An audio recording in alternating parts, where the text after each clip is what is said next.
మిత్రులారా, ఈ యొక్క వీడియో డిఎస్సి అభ్యర్థులకు సంబంధించిన వీడియో. మళ్ళీ చెప్తున్నా, ఈ వీడియోలో డిఎస్సి అభ్యర్థులకు సపోర్ట్ చేస్తున్నా అంటే నేను విడదీసి రాజకీయం చేయడానికో లేదంటే ఇంకోటో కాదు. నా యొక్క ఉద్దేశం అది కాదు. కాకపోతే ఉన్న పరిస్థితుల్లో వాళ్ళకు తక్కువ 11 రోజులే టైం ఉంది కాబట్టి వాళ్ళ యొక్క మానసిక స్థితి లేదంటే వాళ్ళ యొక్క టెన్షన్ పడే విధానం ఇవన్నీ వాళ్ళకు చాలా కలిసివేసే పరిస్థితులు ఉన్నాయి. వాళ్ళకు మనం ఈ టైంలో అండగా నిలబడాల్సిన అవసరం ఉంది. వాళ్ళు చేసే ప్రయత్నంలో, వాళ్ళు చేసే పోరాటంలో మనం వాళ్ళకు అండగా నిలబడాల్సిన అవసరం ఎంతైనా ఉంది. కాబట్టి వాళ్ళు మనల్ని మద్దతు అడిగినప్పుడు నేను వాళ్ళ సైడ్ నిలబడి వాళ్ళ కోసం నేను నిలబడటం అనేది it is my responsibility. So వేరే మనము ఖచ్చితంగా గ్రూప్ 2, గ్రూప్ 3 పోస్టులు కోసం పెంచడం కోసం మనం ఉద్యమం చేసిన వాళ్ళు కానీ లేదంటే గ్రూప్ 1 కానీ ఇంకా వేరే వాళ్ళు కానీ ఖచ్చితంగా మీకోసం మనం మీ యొక్క లక్ష్యాలు సాధించడం కోసం మనం ఖచ్చితంగా రాబోయే రోజుల్లో మనము ఒక కార్యాచరణ ఉంటుంది. అది ప్రభుత్వం యొక్క ఆ యొక్క స్టెప్లను బట్టి మనం డిసైడ్ చేసి ముందుకు పోవాల్సిన అవసరం ఉంది.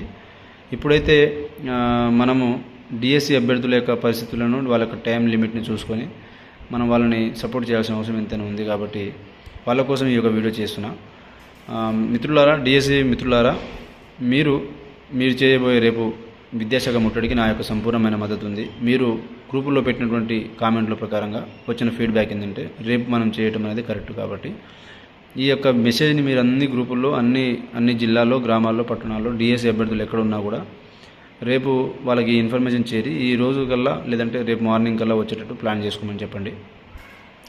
ఒకటి. రెండోది, ఇప్పుడు దాకా మనం చేసిన పోరాటాలన్నీ సక్సెస్ కావడానికి పెద్ద ఎత్తున మనము ఇన్వాల్వ్మెంట్ అన్ని ఉద్యోగాలకు ప్రిపేర్ అయ్యే విద్యార్థులందరూ, నిరుద్యోగులందరూ కలిసికట్టుగా వచ్చినారు కాబట్టి విజయవంతమైనాం. సో రేపు మనం చేయబోయే ప్రయత్నం ఏదైతే ఉందో అది ఓన్లీ డిఎస్సి అభ్యర్థులుగా మాత్రమే ఉన్నాం. కాబట్టి సో 2.29 lakhs 2.19 lakhs అభ్యర్థులు ఏదైతే అప్లై చేసినారో దాంట్లో నుంచి మనం కనీసంగా 10,000 మంది కూడా మీరు బయటకు రాకపోతే మాత్రం అది మీరు అనుకున్నటువంటి పోస్ట్ పోన్ అనేది అవ్వకపోవడానికి రీజన్ అవుతుంది.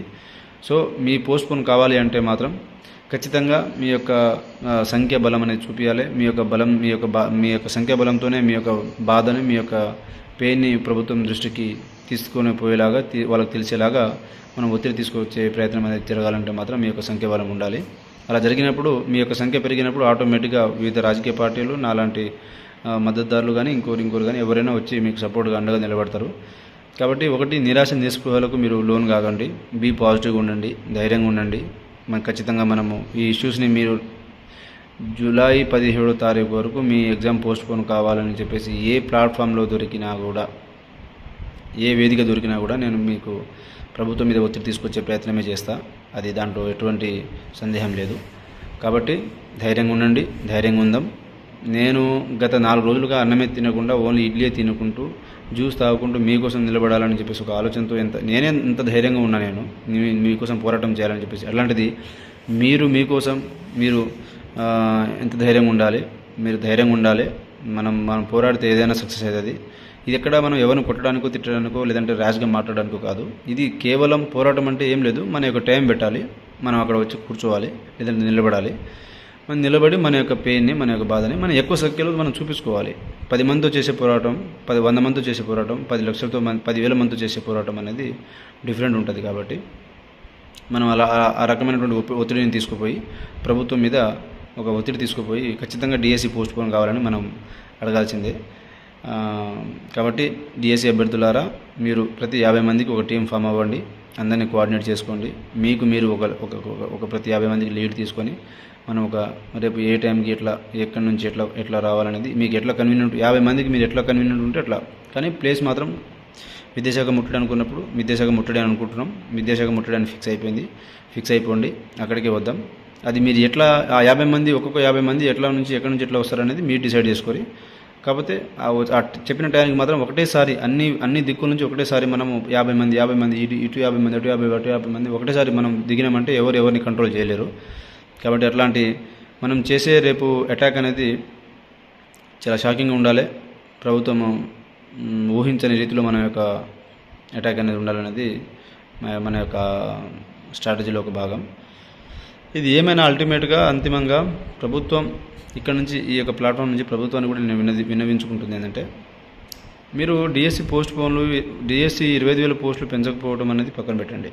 కానీ డిఎస్సి పోస్ట్ పోన్ కూడా చేయకపోతే ఇంకా మీరు ఏం విద్యార్థులు నిరుద్యోగుల యొక్క కన్సర్న్ మీరు పట్టించుకుంటున్నట్టు? దీంట్లో ఇట్లాంటి రాజకీయాలు ఎందుకు చేస్తున్నారండి మీరు? ప్రభుత్వంలో ఉండి మీరు రాజకీయాలు చేస్తే వీళ్ళకి న్యాయం ఎవరు చేస్తారు? ప్రతిపక్షాలు రాజకీయాలు చేయట్లేదు, మీరు రాజకీయాలు చేస్తున్నారు. మీరు డిఎస్సి పోస్ట్ పోన్ చేసుకోవాలన్నా, గ్రూప్ 2 పోస్ట్ పోన్ చేసుకోవాలని చెప్పేసి విడగొట్టి రెచ్చగొట్టి ఒకరికొకరు గొడవ పెట్టి ఇట్లా దీనివల్ల ఏమొస్తుందో మీకు మీరే ఆలోచన చేసుకోండి, ఆత్మపరిశీలన చేసుకోండి. మేము ఎప్పుడు కూడా వీఆర్ పాజిటివ్గా ఉన్నాం. మేము మీ గురించి, మీరు కూడా మా గురించి పాజిటివ్గా ఉండండి. ఈ అభ్యర్థులకు నిరుద్యోగులకు న్యాయం చేయండి. వీళ్ళ యొక్క మానసిక పరిస్థితులను కానీ వీళ్ళ యొక్క ప్రిపరేషన్ చేసే టైంని కానీ మనం అన్ని దృష్టిలో పెట్టుకొని వీళ్ళకి ఒక టైం రిలాక్సేషన్ అనేది ఇవ్వగలిగితే వాళ్ళు ప్రిపేర్ అవుతారు, రాసుకుంటారు. సరే, మెగా డిఎస్సి అనుకున్నాం, మీరు పట్టించుకునే స్థాయిలో లేరు, పరిస్థితులు లేరు, అది పక్కన పెట్టండి. బట్ డిఎస్సి పోస్ట్ పోన్ కూడా చేయకపోతే మాత్రం మీరు రాబోయే రోజుల్లో తీవ్ర పరిణామాలు అనేది ఖచ్చితంగా చవి చూస్తారని చెప్పేసి ఈ యొక్క వేదిక ద్వారా మీకు నేను హెచ్చరిస్తున్నా. నేను ఒక రాజకీయం చేయాలనో లేదంటే రాజకీయ ఉద్దేశంతోనో మాట్లాడే మాటలు అవి కావు.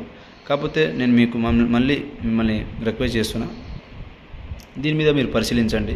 ఈ యొక్క ఎగ్జామ్ని పోస్ట్ పోన్ చేయండి. ప్రభుత్వ పెద్దలారా, ఈ యొక్క ఎగ్జామ్ని పోస్ట్ పోన్ చేయండి.